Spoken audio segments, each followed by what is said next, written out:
आज मैं आपके लिए लेके आई हूँ गुजराती स्पेशल खट्टा मीठा कैरी का अचार, जो कि आपको बहुत ही पसंद आने वाला है। और बनाना इतना आसान कि तुरंत बनकर तैयार हो जाता है। बनाइए और खाइए। अभी चल रहा है गर्मियों का मौसम और अचार डालने का मौसम, तो चलिए तैयार हो जाइए। इस बार गुजराती स्टाइल ये कैरी का खट्टा मीठा अचार डालकर तैयार कीजिए और अपनी फैमिली को खिलाइए। तो चलिए जल्दी से बनाते हैं गुजराती स्पेशल खट्टा मीठा कैरी का अचार। Hello everyone, welcome to my channel. Easy और टेस्टी रेसिपीज़ देखने के लिए अभी तक अगर आपने मेरे चैनल को सब्सक्राइब नहीं किया तो कर लीजिए और बेल आइकन भी प्रेस कर लीजिए। गुजराती स्पेशल खट्टा मीठा कैरी का अचार बनाने के लिए यहाँ पर मैंने 300 ग्राम कैरी ली है। और कैरी ख़रीदते वक्त आपको ये ध्यान रखना है कि कैरियाँ जो है वो बिल्कुल सख्त होनी चाहिए। सॉफ्ट कैरी का इस्तेमाल नहीं करना है इस अचार को बनाने के लिए। तो यहाँ पर कैरी को बहुत ही बढ़िया से मैंने धोकर अच्छे से पोंछ कर रख लिया है। सबसे पहले हम कैरी को पील करेंगे, उसके बाद में हमने इसको ग्रेट करना है। तो यहाँ पर हम इसको पहले पील कर लेते हैं। इसका ऊपर का ये जो पार्ट है इसको हटा देंगे नाइफ़ से, और फिर हम इसको पीलर की हेल्प से इजीली पील कर लेंगे। तो यहाँ पर देखिए बहुत ही बढ़िया से मैं इसको पील करके रख लूँगी। और अगर आपको मेरी बनाई गई रेसिपीज़ अच्छी लगती हैं तो प्लीज़ मेरी वीडियोस को लाइक और शेयर करें। और मेरे चैनल पर पहली बार है तो चैनल को सब्सक्राइब करके बेल आइकन को प्रेस करना ना भूलें। तो यहाँ पर देखिए पीलर की हेल्प से बहुत ही बढ़िया से कैरी जो है वो पील करके रख लेते हैं। आप चाहें तो नाइफ़ से भी कर सकते हैं, पर पीलर से थोड़ा ईजी हो जाता है। और इस अचार को आप ज़्यादा क्वान्टिटी में बनाना चाहते हैं तो आप मेथड सेम रखिएगा और चीज़ों की क्वांटिटी थोड़ी सी बढ़ाकर आपको लेनी होगी, जो मैंने इस वीडियो में आपको बताई हैं। तो ये देखिए कैरी को इस तरह से पील करके पहले रख लेना है। सारी कैरी को इस तरह से पील करके मैं रख लेती हूँ। अचार की बहुत सारी रेसिपीज़ आपको मेरे चैनल पर मिल जाएंगी, उनको भी ज़रूर देखिएगा, वो भी आपको बहुत पसंद आने वाली है। मैंने तरह तरह के अचार की रेसिपीज़ आपको दी हुई हैं। सर्दियों में बनने वाले अचार और गर्मियों में बनने वाले अचार, सभी तरह की रेसिपीज़ आपको मेरे चैनल पर मिल जाएंगी। तो यहाँ पर कैरी जो है वो अच्छे से छीलकर मैंने रख लिया है। अब हमको करना है इसको ग्रेट। तो यहाँ पर मैंने जो है मोटे जो छेद वाला ग्रेटर होता है वो लिया है। बारीक वाले से नहीं करना है आपको, थोड़ा सा जो मोटा जिसमें छेद रहता है वो वाले ग्रेटर से आपको इसको ग्रेट करना है। थोड़े मोटे मोटे लच्छे जो है हमें चाहिए, तो इस तरह से ग्रेटर से इसको ग्रेट कर लेंगे अच्छे से। तो यहाँ पर देखिए पूरी कैरी को ही मैं ग्रेट कर रही हूँ, आप चाहें तो थोड़े पीसेस में कट करके भी कर सकते हैं। तो इस तरह से हमें थोड़े से इसके मोटे वाले लच्छे चाहिए। तो आप देख सक रहे हैं कि कितने अच्छे से इसको मैंने ग्रेट कर लिया है। कैरी जितनी अच्छी से सख्त कैरी आप इस्तेमाल करेंगे उतनी ही अच्छे आपके कैरी के लच्छे बनकर तैयार होंगे। सॉफ्ट कैरी अगर आपने इस्तेमाल की तो वो मैशी हो जाएगा, अचार अच्छा नहीं बनेगा। तो यहाँ पर लच्छे जो है हमने तैयार कर लिए हैं। अब इसमें डाल दिया है मैंने 1 छोटा चम्मच नमक का और आधा चम्मच डाल दिया मैंने हल्दी का। अब इसको करना है हमने हाथों से अच्छे से मिक्स। बहुत ही बढ़िया से नमक और हल्दी को लगा देना है कैरी के लच्छों पर, और इसको 10 मिनट के लिए हम रेस्ट देंगे। उसके बाद में हम इसको हाथों से स्क्वीज़ करके इसका जो पानी एक्स्ट्रा निकलेगा वो निकाल देंगे। तो यहाँ पर 10 मिनट हो चुके थे रखे हुए कैरी को। बहुत ही बढ़िया से देखिए पानी छोड़ दिया है नमक लगने के कारण कैरी ने। तो अभी हम इसको कर लेते हैं स्क्वीज़। इसमें जो भी पानी है एक्स्ट्रा वो हम निकाल देंगे। उसके बाद में हमने इसको ड्राई करने के लिए रखना है। तो इस तरह से आपको स्क्वीज़ करके इसका पानी जो है वो निकाल देना है। और ये देखिए बहुत ही बढ़िया से इसको इस तरह से निचोड़ते जाइए और अलग से एक थाली में रख लीजिए। और उसके बाद में हम इसको पंखे के नीचे ड्राई करने के लिए रखेंगे 1 से 2 घंटे के लिए। तो यहाँ पर मैंने सारी कैरी को इस तरह से स्क्वीज़ कर लिया है, बहुत इजीली हो जाता है। तो ये देखिए बहुत ही बढ़िया से सारा मैंने कैरी का लच्छे जो है वो इस तरह से प्लेट में निकाल कर रख लिए हैं।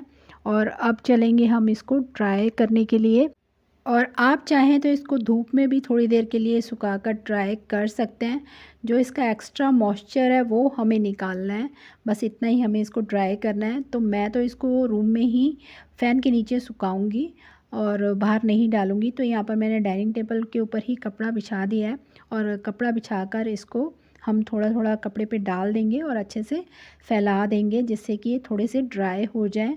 और 1 से 2 घंटे के लिए आप इसको ऐसे ही फ़ैन के नीचे छोड़ दीजिए। बहुत ही बढ़िया से ये ड्राई हो जाते हैं। तो ये देखिए इस तरह से मैंने इसको कपड़े पे फैला दिया है और थोड़ा सा हाथों से अच्छे से और फैला देते हैं, इसको दूर दूर कर देते हैं जिससे कि ये जल्दी ड्राई हो जाए। और तब तक हम मसाले तैयार कर लेते हैं। तो यहाँ पर देखिए मैंने मसाले लिए हैं कैरी के हिसाब से, क्योंकि मैंने 300 ग्राम कैरी का ही इस्तेमाल किया है। तो यहाँ पर 2 टेबलस्पून लिया है मैंने मेथी दाना, इसको ग्राइंड करके हम दरदरा सा पाउडर बना लेंगे। सौंफ को हम साबुत ही रखेंगे और सूखे धनिए को भी हम दरदरा सा ग्राइंड करके पाउडर बना लेंगे। और यहाँ पर मैंने पिसी हुई राई का ही इस्तेमाल किया है, जो 2 टुकड़ों में राई आती है उसका। तो सिर्फ हमें मेथी दाना और धनिया पाउडर को जो है तैयार करना है ग्राइंड करके, सौंफ को हम साबुत रखेंगे। तो यहाँ पर ले लिया है मैंने 1/4 कप रिफ़ाइंड ऑयल, इसको हम करेंगे हल्का सा गरम और उसके बाद में हम इसको मसालों में ऐड करेंगे। तो इसमें थोड़े से मसाले डाल देते हैं हम। छोटा सा टुकड़ा मैंने दालचीनी का डाला है, 4 लौंग डाल दिए हैं यहाँ पर और 10 से 15 मैंने काली मिर्चें डाली हैं इसके अंदर। और जैसे ही हल्का सा ऑयल गरम होगा और हमने गैस को बंद कर देना है, बस इतना ही हमने इसको गरम करना है, इससे ज़्यादा नहीं। और ऑयल को हमने थोड़ी देर के लिए ठंडा कर लेना है। और जो मसाले हमने तैयार किए हैं उनको हम डाल लेते हैं एक बड़े बाउल में। मेथी दाना डाला है मैंने, साबुत धनिए को ग्राइंड कर लिया था उसको डाला है, मेथी दाना को भी ग्राइंड कर लिया था। सौंफ को हम साबुत रखेंगे, इसको हम इसी तरह से डालेंगे, बहुत अच्छी लगती है अचार में ऐसे। और आधा चम्मच डाल दिया यहाँ पर मैंने हींग का, आधा चम्मच डाल दिया है यहाँ पर मैंने हल्दी पाउडर का। नमक डाल देंगे 2 छोटे चम्मच। मैं अपने अचार की क्वांटिटी के अकॉर्डिंगली ही यहाँ पर नमक इस्तेमाल कर रही हूँ। आपको जैसे मैंने पहले बताया कि मैंने 300 ग्राम कैरी का ही इस्तेमाल किया है। अगर आप ज़्यादा क्वांटिटी में कर रहे हैं तो आप ये जो चीज़ें मैंने आपको बताई हैं मसाले, आप इनको डबल कर लीजिएगा। और जो हमने ऑयल गरम किया था वो हल्का ठंडा हो चुका है। अब इसके अंदर इसको डाल देते हैं मसाले में और अच्छे से कर लेते हैं मिक्स। बढ़िया से मिक्स कर दिया है मैंने और इसको अब हम रखेंगे 5 मिनट के लिए। उसके बाद में हम इसमें बाकी के इंग्रेडिएंट्स ऐड करेंगे। तो यहाँ पर मसाले को रखे हुए 5 से 10 मिनट हो चुके थे। अब मैं इसमें ऐड कर रही हूँ कश्मीरी लाल मिर्च 1 बड़ा चम्मच और 1 बड़ा चम्मच मैंने डाला है तीखी वाली लाल मिर्च का। दोनों लाल मिर्च को मैंने मिक्स कर लिया था। कश्मीरी लाल मिर्च से बहुत ही अच्छा सा कलर आएगा आपके अचार में। सारे मसालों के साथ मिक्स करने के बाद में हम इसमें ऐड कर देंगे कैरी, जो हमने ड्राई करने के लिए रखी थी, और इसको भी डालकर हमने अच्छे से मिक्स करना है। उससे पहले हम डालेंगे इसमें मीठा। तो यहाँ पर मैंने 150 ग्राम गुड़ का इस्तेमाल किया है, इसको मैंने बारीक बारीक कट कर लिया है और इसको इसके अंदर हम मिक्स कर देंगे। आप चाहें तो यहाँ पर जैगरी पाउडर भी इस्तेमाल कर सकते हैं। और यहाँ पर 100 ग्राम मैंने डाल दिया है चीनी का पाउडर, ये घर में बनाई हुई चीनी का पाउडर है।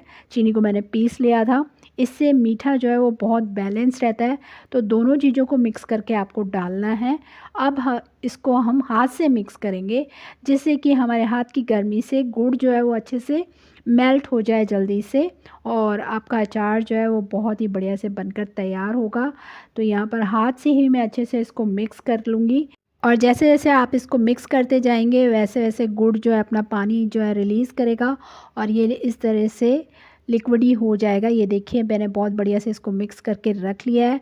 आप देख सक रहे हैं गुड़ जो है वो अच्छे से मेल्ट होना शुरू हो गया है, अभी भी पूरी तरह से मेल्ट नहीं हुआ है। तो ये देखिए गुड़ और कैरी जो है वो अपना पानी छोड़ेंगे और ये थोड़ा सा लिक्विडी हो जाएगा अचार, और बहुत ही बढ़िया बनके तैयार होगा।